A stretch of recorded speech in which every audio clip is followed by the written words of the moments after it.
Well, Brigham Young was a short man. He wasn't very tall. Um, and I just think that I personally think that that's really funny just because my uncles and my family were actually really tall.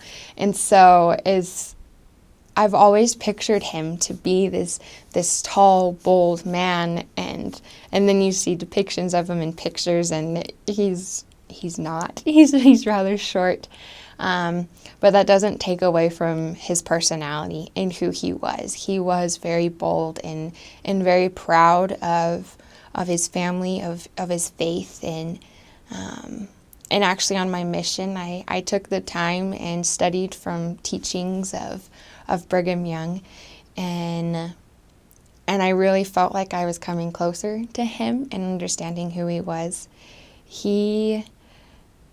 He was very much like the Dutch. He was bold. He said what he thought. He wasn't afraid to speak his mind or afraid of what other people thought. And that's very much the Dutch people. They say what they think, and they're very honest with you.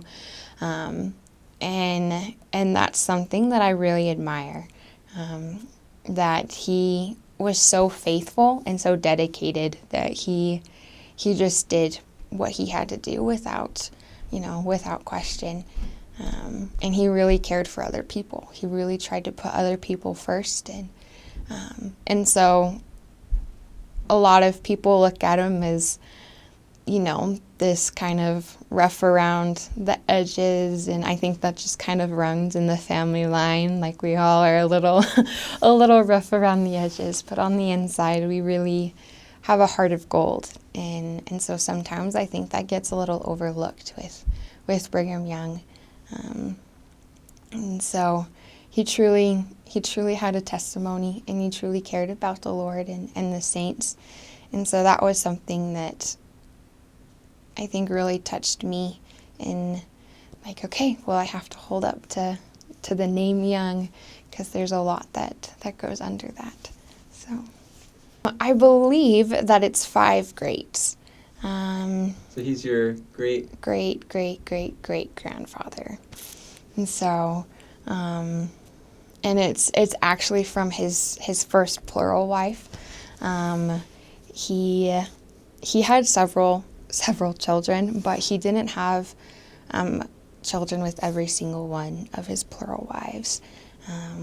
And so it's one of those, touchy topics, but, I wouldn't be here today without it. And so he really cared for every single one of, his wives and his kids. And so, there's a lot of Youngs out there, but I don't know. It's a pretty cool connection, I think.